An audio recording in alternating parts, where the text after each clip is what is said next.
Perbincangan, perdebatan dan juga analisis semuanya di Liga M Extra.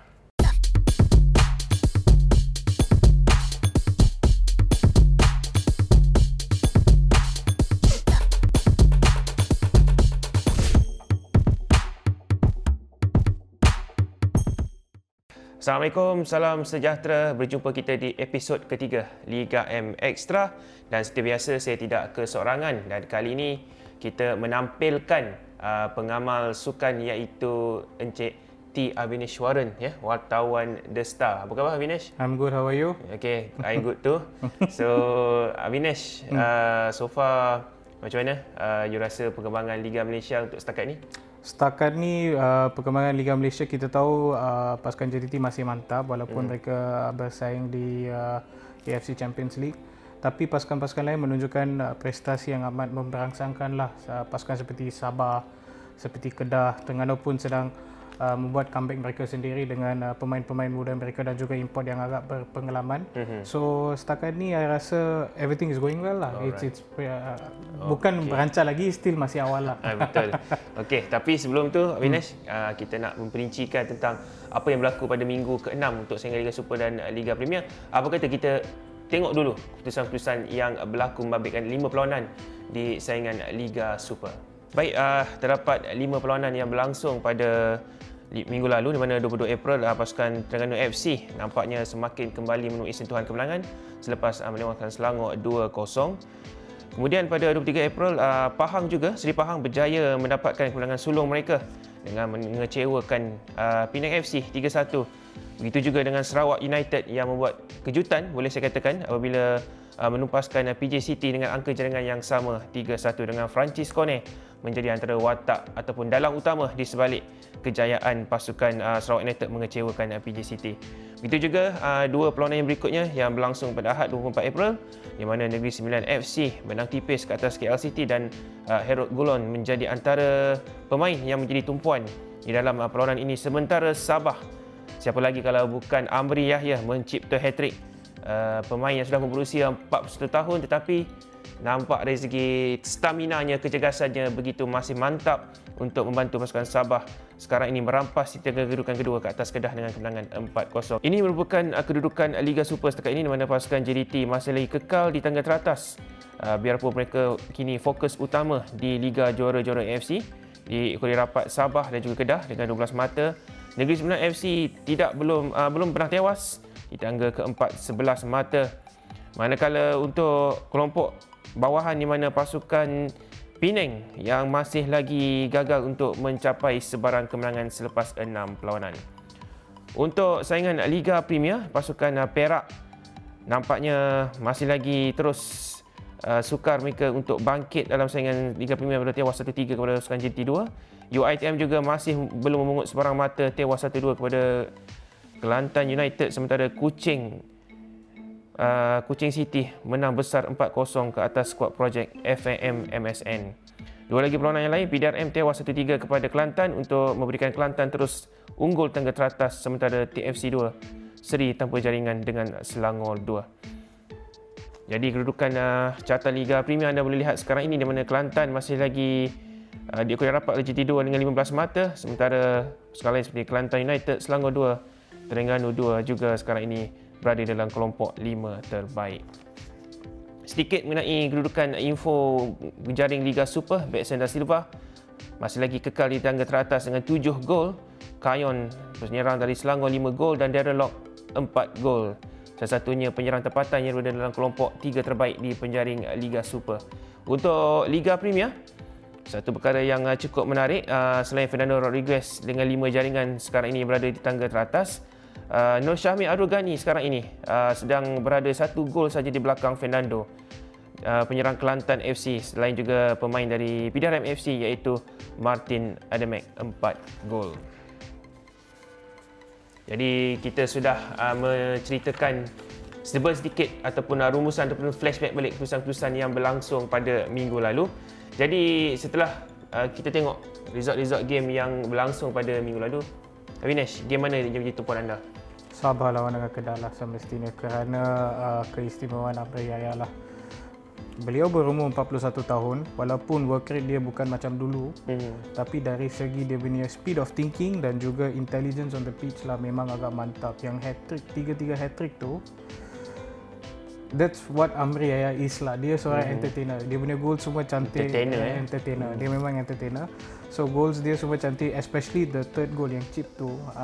You know, kalau saya berumur 41 tahun, situasi tersebut I'll be looking for a pass. Tapi dia audacious sangat, dia nak score chip and he made it happen. So sebagai penyokong tu you rasa macam fun lah, you know, it's nice to watch. Worth it datang stadium. Yes, worth it. Sesiapa kat stadium tu memang worth it lah. Mereka lihat kemantapan Amri pada hari tersebut lah. So it was, walaupun Sabah menang 4-0 tapi the day belong to Amri lah.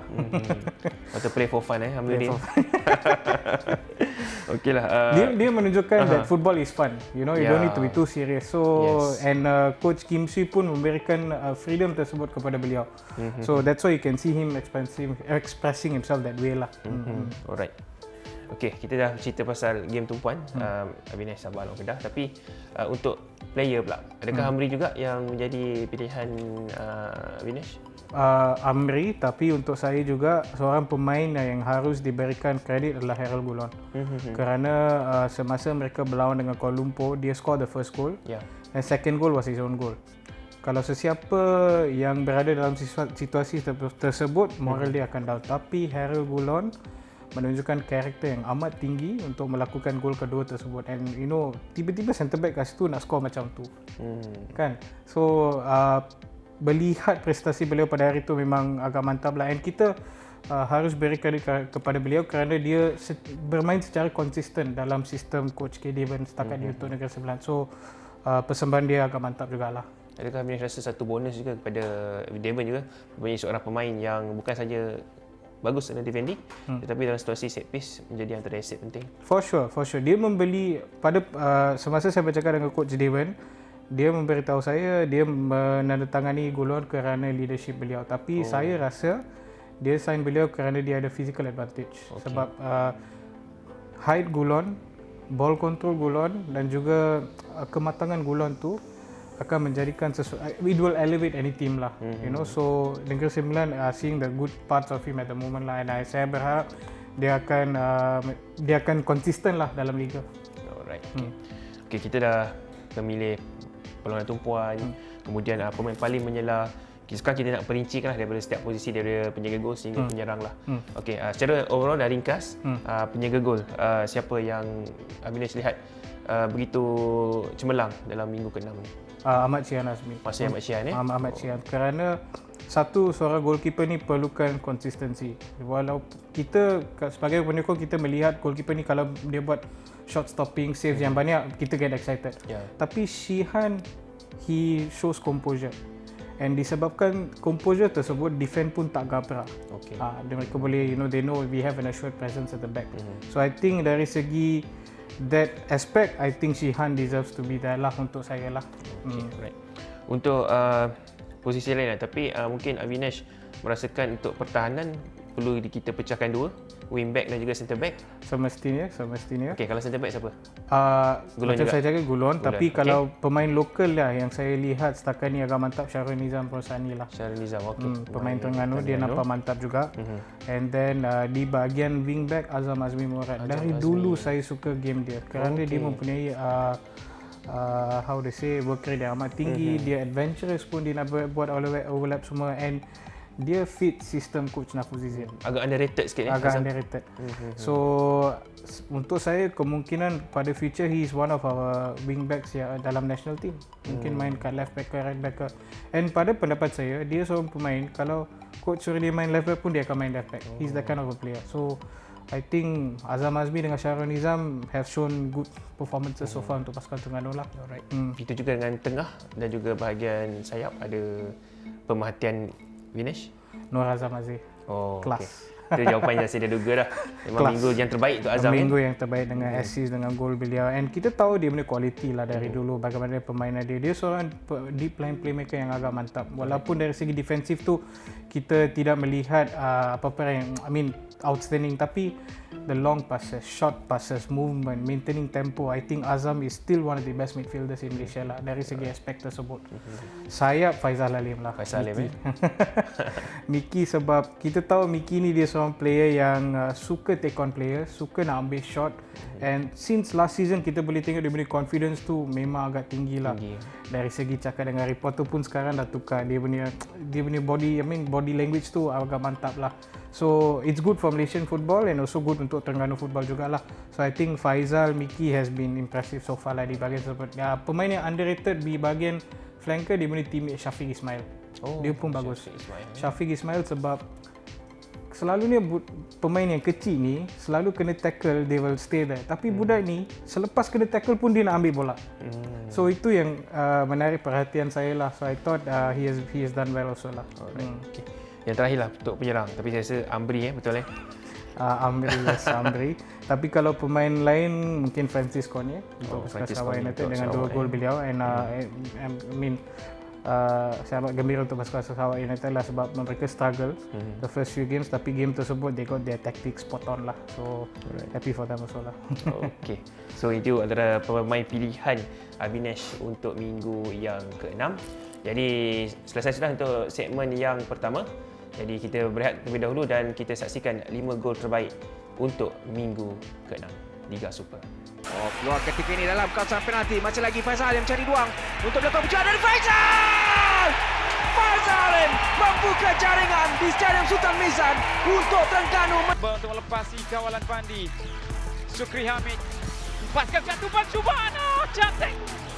Sadil berkeseorangan cari Amria yang peluang bagi pasukan Sabah.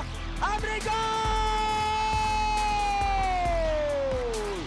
Azam Aziz sudah pun meminta di sebelah kiri ketika ini. Lihat saja larian yang sudah pun dilakukan membuka ruang untuk Azam Aziz dengan satu Subhano, cantik. Yang menenangkan keadaan mencari Sadil ataupun Amri Yahya, tidak offside daripada Amri. Amri ada Sadil di tengah membuat chip. Gol!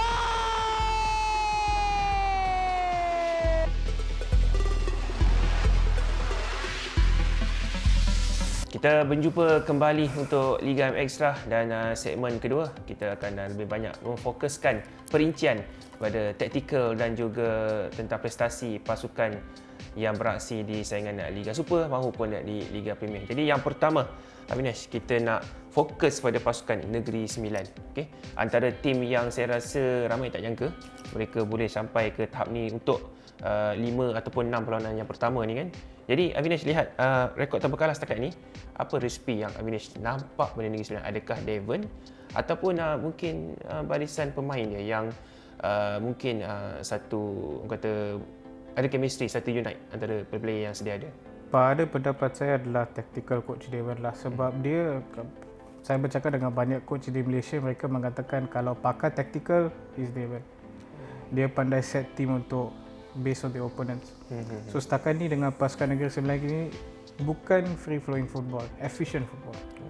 So he is getting that right at the moment dengan pasukan beliau lah. Dan kita lihat pemain seperti Zakwan, walaupun dia tak dapat banyak bola, he does not hold on to the ball too long, tapi semasa dia mendapat bola tu it's a threat. So dia pandai menggunakan pemain yang beliau adalah Gulon di leadership at the back. Kuzaimi pun bermain dengan amat mantap di bahagian back tengah bersama dengan Nasrullah juga. Di midfield pun dia selalu boleh rotate Izzuddin, Mahuto. So there is that variety, adaptability semua. And then up front dia ada Alves yang juga seorang threat, tapi kita belum melihat the true Alves lagi lah. Semasa kita lihat di Pahang, dia memang seorang goal scorer yang tulen lah. Setakat ni belum lagi. And then dia punya substitutions pun agak bagus. He knows what to bring to the team. So setakat ni dari segi aspek tersebut, I think Devon has got it right lah untuk first 6 match week ini.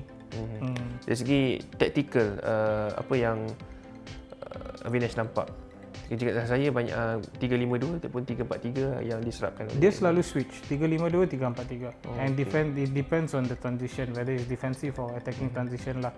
And I tengok beberapa komen di social media yang manggil coach Devan Benitez. Rafael Benitez. So kita tahu Benitez pun dia punya tactics, he's always conservative, efficient and all that. So Devan is doing that. And I'm happy that Negeri is doing well at the moment lah dengan pasukan yang mereka ada.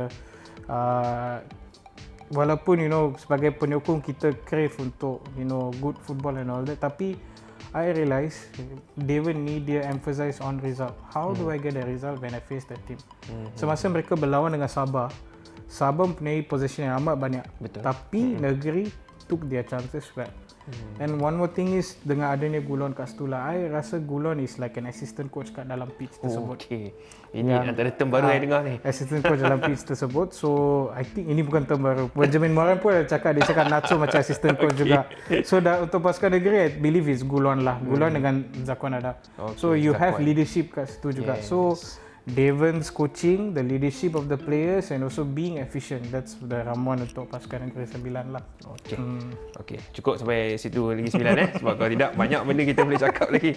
So untuk yang seterusnya mengenai pasukan Penang FC. Tadi kita cerita pasal tim yang agak cemerlang, sekarang tim yang agak merudum lah.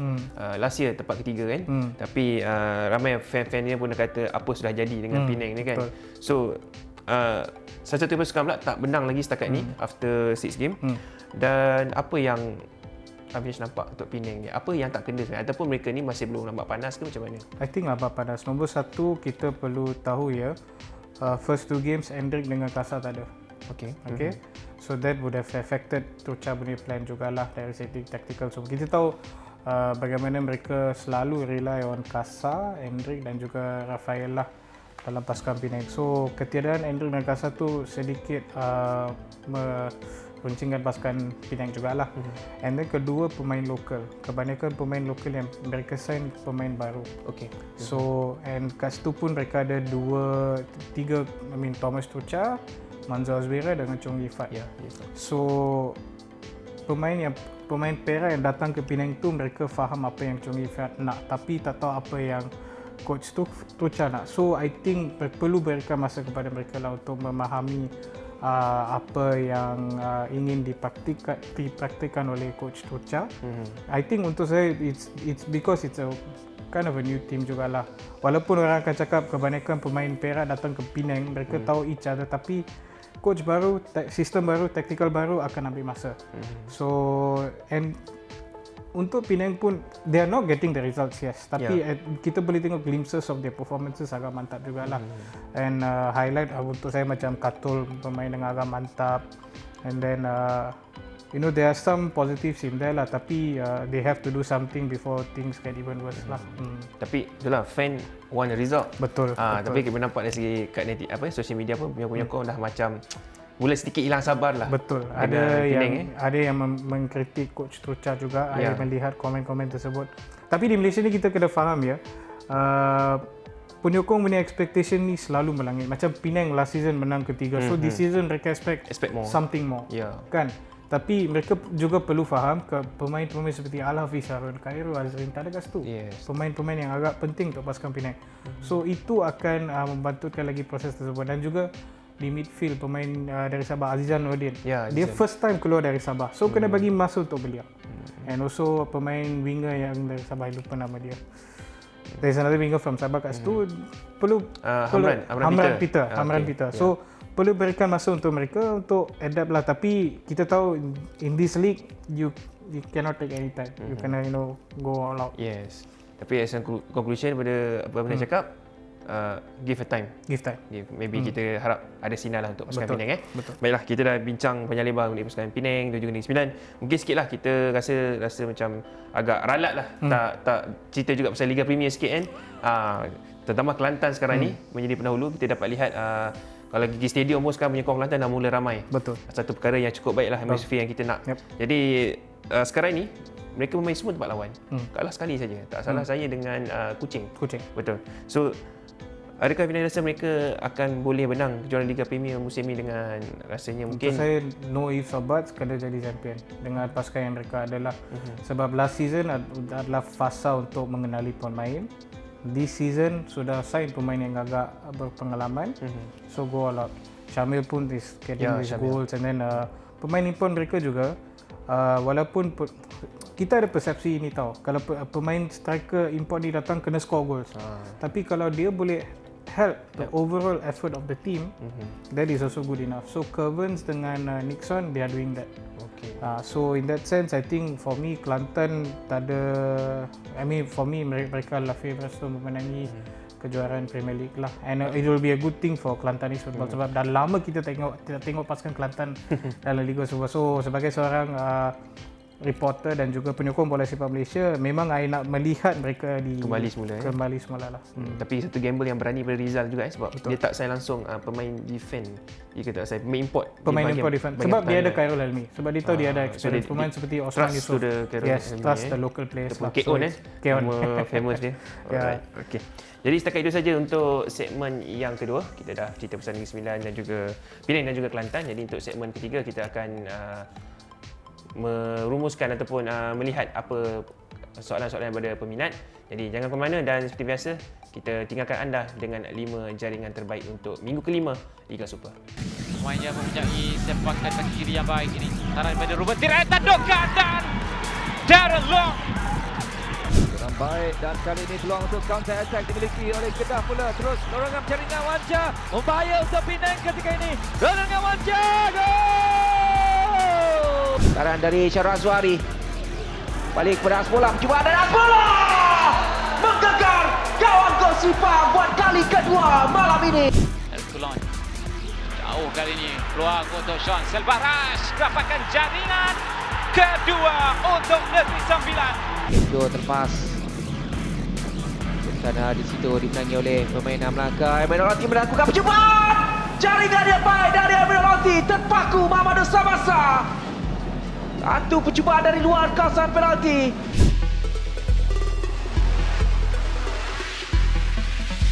Berjumpa kita untuk segmen yang 3 ataupun segmen yang terakhir untuk Liga MXR, di mana untuk segmen ini kita telah mengenal pasti atau memilih soalan-soalan yang diberikan oleh peminat. Di mana untuk yang pertama kita berikan perhatian kepada pasukan Kedah Darul Aman FC.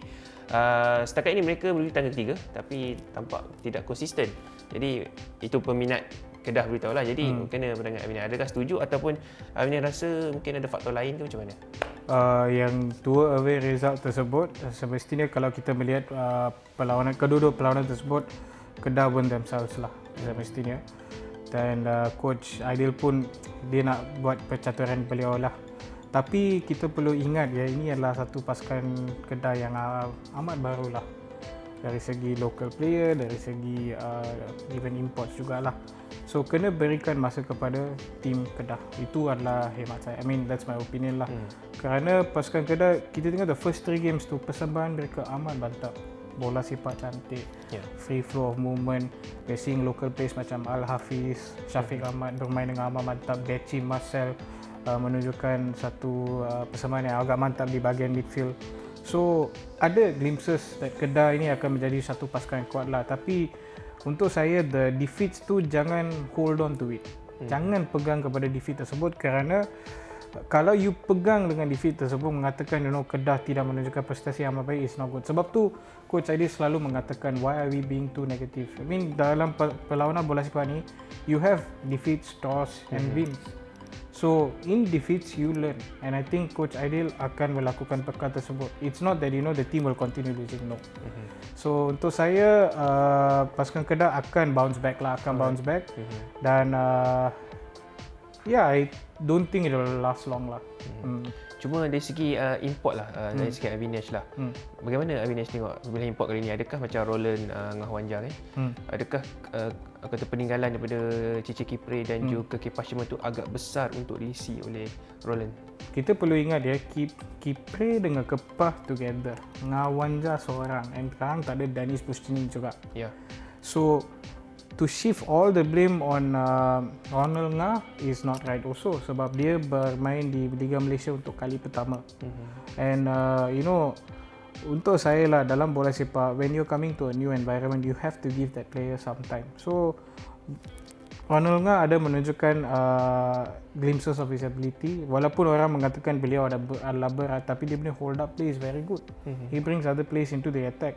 And kita perlu lihat dari aspek ini juga ya. Beliau punya hold up play is making Syafiq Ahmad more dangerous up front. Kita perlu lihat dari aspek tersebut juga. So untuk saya, don't hit the panic button yet. Right. Sebab Kedah dengan Aidil, I believe, dan Coach Aidil, I believe will continue to perform well lah. Just that consistency tersebut. Tapi kita harus ingat ini adalah satu pasukan baru dalam pasukan Kedah. Kebanyakan pemain experience pun tak ada, Rizal, Badrul semua tak ada. Ya, betul. So it's changing. Tapi dari segi gameplay, I'm enjoying Kedah. I selalu tengok game Kedah sebab mereka punya football. Mirip 2017 semasa Coach Cenggo was coaching that team lah. So orang kata trust the process lah. Trust the process. Exactly, trust the process. Familiar trust the Very process. Very familiar. Okey, yang kedua lah mengenai import lah. Yang paling menjelah pada pandangan panel setakat ini, adakah ramai nama lah seperti Fernando Forestieri ke ataupun siapa lagi yang kita dapat lihat sekarang, Harold Goulon lah, ataupun mungkin Abinaj ada pandangan personal sendiri. Semestinya pemain seperti Fernando Forestieri, Bergson, Harold Goulon menunjukkan prestasi yang baik. Tapi seorang pemain yang ingin saya katakan lah, since the first match week, I tengok dia punya game, Taiki Kagayama.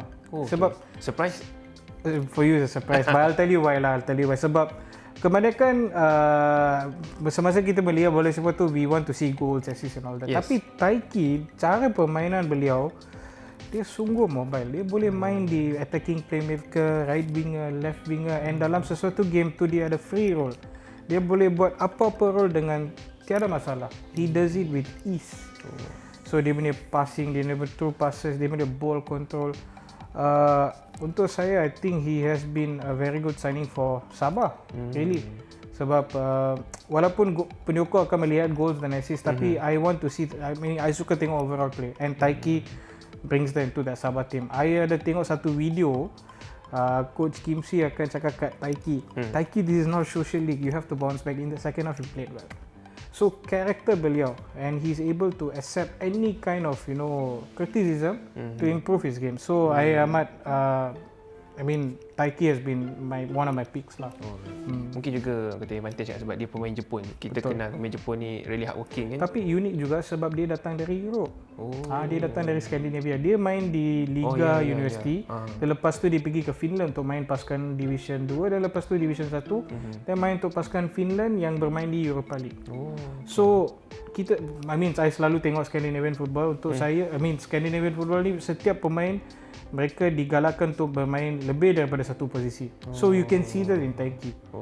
Dia technically very good. He is tactically also very smart. So I think if he gets goals and assists, yes, dia punya nama akan melonjak lah. Tapi kalau tidak pun, he will make the overall play of Sabah better. Kita tahu Coach Kim Si ni dia suka efficiency. So he brings that to the table lah. Menarik untuk kita apa yang Abina cakap pasal dia punya pengalaman di Scandinavia tu banyak bantu dia. Banyak bantu. Okay, right. Jadi soalan yang terakhir lah mengenai pasukan Seri Pahang pula kali ni. Kita tahu mereka dah menang, tapi ada fan kata mereka ni lambat panas. Jadi apakah Fina merasakan selepas kemenangan ni dia boleh pasukan Seri Pahang ni akan catat more lagi positive result? Harap, I hope so, sebab Coach Kamel pun dia mempunyai KPI yang diberikan oleh management, itu top 5. So untuk menjadi salah sebuah pasukan yang berada di kelompok 5 teratas tu, dia kena konsisten lah. Dan setakat ni, saya tengok pemain lokal di pasukan Pahang agak mantap. They are getting their flow again. Kecuali pemain import tu kena up sikit lah. Untuk saya, Mamadou Samasa has been a good player di bahagian keeper. Dan Johan Matia pun kita boleh tengok glimpses of his performances lah. Hanya di bahagian hadapan saja yang perlu diasah lagi lah. Kita tahu Manuel Hidalgo dia seorang pemain yang agak mantap. Zatara dengan Billy je lah, kita belum melihat the two cells lagi. So kalau mereka dapat form, that will be a good thing. If they don't get form, kita tahu pasukan Pahang tidak kekok untuk sign pemain baru balik semasa the next transfer window lah. So I think Zatara dengan Billy kena backup lah. Belum sampai tahap yang diperlukan lah. Alright, okay. Jadi itu saja untuk soalan daripada peminat. yang baru saja diajukan kepada Avinash tadi. Jadi setakat itu sahaja untuk Liga Extra pada minggu ini. Tapi sebelum saya tinggalkan anda, apa kata kita imbas seketika antara perlawanan yang akan berlangsung pada minggu ini. Hanya terdapat dua saja perlawanan yang akan berlangsung pada minggu ini dengan satu aksi untuk Liga Super yang pasukan Selangor akan berdepan Seri Pahang. Ini merupakan aksi yang tertunda sebenarnya. Begitu juga pada perlawanan yang pertama, sementara pasukan Terengganu FC akan menentang Negeri Sembilan FC di Stadium Sultan Mizan Zainal Abidin. Ini sebenarnya adalah aksi pusingan pertama Piala FA dan pemenang akan berdepan Kedah Darul Aman di pusingan kedua. Sementara untuk Liga Premier, 4 juga aksi tertunda dari minggu yang pertama, iaitu pasukan Perak akan berdepan Kelantan United, pasukan Terengganu FC 2 berdepan UiTM, dan keesokan harinya Selangor 2 akan menentang skuad projek FMSN dan juga PDRM akan melayani kunjungan Kuching City FC. Jadi setakat ini saja Liga Extra, dan sekali lagi saya mahu ucapkan terima kasih kepada Avinash kerana sudi berikan masa. Difahamkan akan ke Hanoi nanti. Yes, untuk SEA Games lah. SEA Games Good luck. I wish all the best. Agak semuanya berjalan lancar di sana. Hopefully. Dan juga kepada semua penonton, saya rasanya tak terlewat ataupun tak terlalu awal untuk saya mengucapkan selamat Hari Raya Aidilfitri. Maaf zahir dan batin, dan insya-Allah kita akan berjumpa nanti selepas Hari Raya. Hati-hati jalan raya dan sampai kita berjumpa lagi.